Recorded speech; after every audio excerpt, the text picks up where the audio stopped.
Holy cow. Oh, he just popped right there. Oh, oh. What are the odds of that? Did I horse him a little bit? Horsed him? I horsed him. You horsed him. I horsed him. All right, first fish came on this this one right here, guys. Red with black dots, not squiggles, Ross. Oh. Welcome back to another video, guys. Today we are out on the beautiful Lake Michigan chasing spring cohos. It's the first week of April. Water temps are starting to kind of gradually go up. And if you guys saw our last video, which was about 2 weeks ago, we got our limited cohos out of St. Joe. Today we launched out of St. Joe. We ran way south and we set up and immediately had a fish on a 3-color. So now we're filming the intro for this video, and we're gonna kind of walk you through today what we do to catch these fish if we do get into them, and maybe give you guys a couple tips and tricks along the way if you're new to coho fishing. So come along with us today, and hopefully we can get lucky. Yeah, I'm done with the call. I'm done with all the learning. Yeah. Oh, fish. 3-color again. Dude, that's ripping back pretty good. Isn't it? Yeah. Oh yeah. That's a pretty good fish, whatever that is. Well, guys, there's Ross reeling in the first fish of the day that's going to get in the boat. First fish in the boat. Again, on a 3-color. Did that have that really bright thin fin? The yellow one? Yeah, there's that one.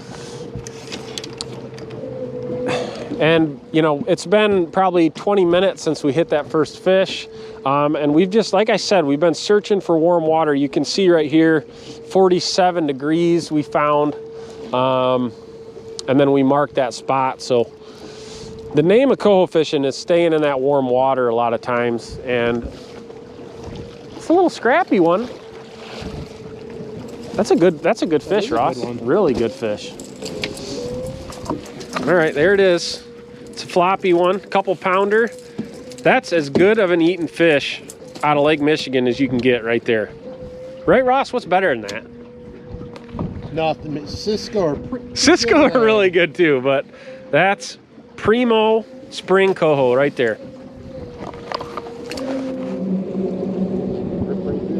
Yeah, he is. Hell yeah. All right, guys, so you can see we just got Ross today with us. And so that means we're limited to 6 lines. So as far as the spread goes, what we're doing is we've got 3 colors out on both sides, 3 colors of lead core, and then we've got high lines, which is just straight 15-pound mono out on the furthest board, 3-color on the inside board, and then we've got downriggers set as well. And what we're gonna do is we make up these little, we call them add-a-lines, where you put a little swivel on one side, a swivel on the other side, and we're gonna run some kind of bright colored spoons. And that way you add it onto your downrigger, and it gives you an extra line in the water. And what it does is it goes down to wherever the bow is in the line, which is supposedly about halfway down. So you can see here, hopefully, I just clip it on the line, throw it out, and then it kind of gives us one extra shot at maybe a bonus fish throughout the day. So we are going to kind of continue this line, continue to search for warm water, and I will check back in as soon as we get a fish on.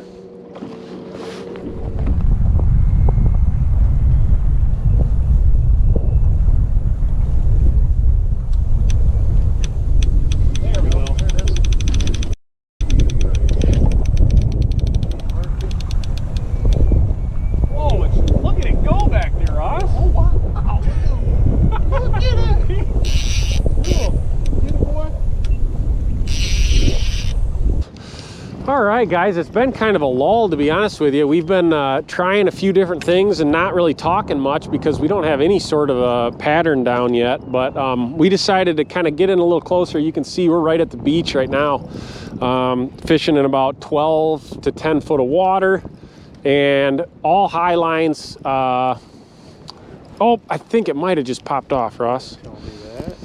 No, maybe not. He's still on. I think so. He earned it, man. He was splashing back there. Fighting a good fight. There is a ton of boats out here today, guys. So we're trying a little bit to get away from the crowd of people and trying to just get a little bit of a pattern down is what this kind of spring coho fishing is all about. So I'm not at all saying we got a pattern, but it's been over an hour without a fish, and we finally just hit one on the very outside closest to shore line. So we're gonna try to get this fish in, and if we can kind of figure out a little pattern, we'll probably talk a little bit more about it. Let me reef this one in, and Yeah. it's a great fish. Hey, Matt's eating dinner. That's a great fish, man. That's a really good one. Yeah, saw he was going nuts. There we go, guys. There's number 2. Kind of actually just a cookie cutter to the last one. That one hit the jointed wrap that I was about to take off.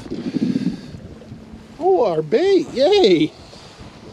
Is that a J11 and J9? 11. Nice. If we get another one, well, we're getting kind of close here, Ross, actually. Oh, got one. Middle board. Yeah, we're figuring it out, Ross. This is incredible, dude. Slowly but surely. All right, is camera going? Camera's on. This is our second fish right at the beach in about 5 minutes. Ross was setting out his line and had a hit on it before his far board was set. So we might be figuring something out here, guys. We're inside. There's a strong east wind today, and we're kind of inside where that wind is. So once we get close to the beach, we're not feeling the wind anymore, which, Ross, what do you think about that? Do you think there's anything to that? I think, yeah, I do Okay. think there's something to it. So hopefully we can get this one in, and we are gonna keep fishing the beach, guys, and see if we can't keep plucking these fish off. This is another nice one. Good. Come on, buddy. He's just barely hooked there. Yeah, that's red red with dots, huh? Oh, it's that. Yeah, that's a second fish I'm taking. Yep. On that. Great size, too. Yeah. He's hooked great. He hammered it. All right. They're just like shallow. Yep, they're shallow, man. How cool. That is cool. There's a sack right here. Is there a sack? Nice. I'd go right in the sack. We're gonna cut the sack.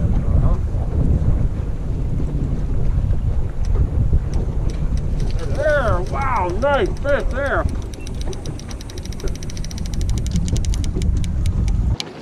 Holy cow, Ross, you got it? Yep. Okay, guys, so you can see what happened is that was Ross's, let me make sure this is going, inside board, and we set all these boards to release. Oh, he's splashing around. So it goes and comes back behind the boat, we land the fish, and then we can send the line back out, put the board out, and bring it right back in line without any tangles. So it seems to be really good. We just got back to the beach after we turned around, started munching on some snacks, and Snack time. Ross's boards are starting to go. Ross, What is this? it wasn't that big. It was splashing around back there. What's going on? Does Ross have his drag really loose or what? Well, Loose drag McGee over here. Guess you're not horsing them like I do, huh? Dude, that's a tanker. it is. No, it's not at all a tanker. No, it's not. Nope. What is that? It's the smallest It's one the of the smallest day. one, yeah. What are these nuts here, Ross?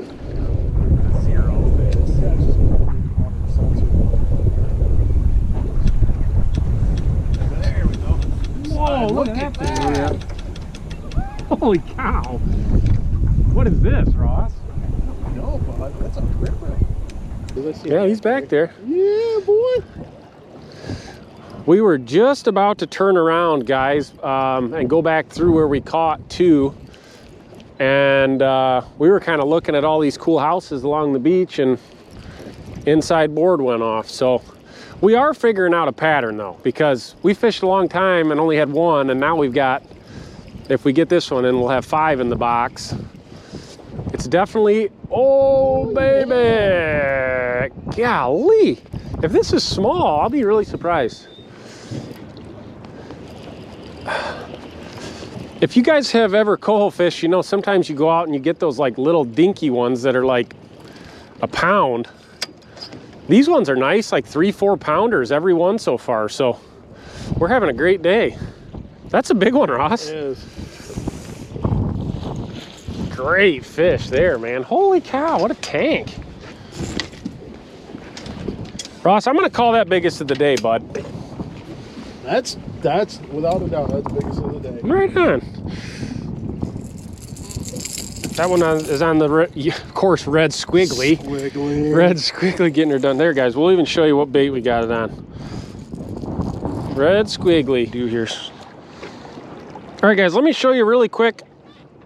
These are the offshore boards, kind of the normal size with the flags. And you clip it on your back clip, and then you bring a little line, twist it. Hopefully you guys can see what I'm doing. Twist it around your finger, and then put it in this front release like this. Hopefully you guys can see that. That way, a lot of times when the fish hits, if it's big enough, it'll release right away. If not, you've probably seen us do it. You do one little quick snap, and it pops the board, and so you don't get tangled up with your other lines.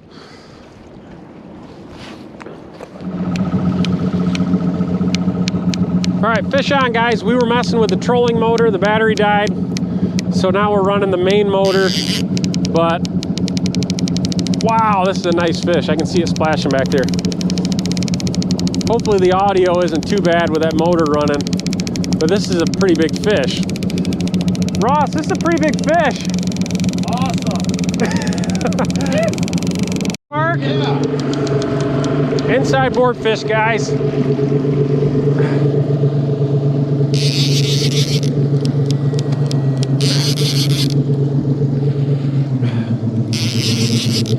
Ross is up there driving the boat now that the trolling motor's done, but we're gonna try to catch a couple more fish here, guys, and I apologize for how loud the boat is now, so we'll keep the filming to a minimum, and I'll do a little recap at the end of the day here and let you know what all's been working for us. There's number 7. All right, guys, number 7. Number 8. Number 9. Hey guys, we're just wrapping up here. We had a pretty decent day. We're one shy of a 2-man limit. So we have 9 coho in the boat.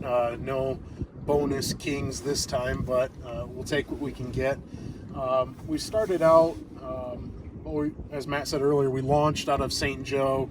We ran down quite a ways south looking for warm water. We ended up finding about 45 to 46 degrees was the warmest that we found. However, the fish, the active fish, at least that we found, were not in that water. We actually found them in maybe 44 degree water, which obviously, you know, if you fish here ever, you know where we're at.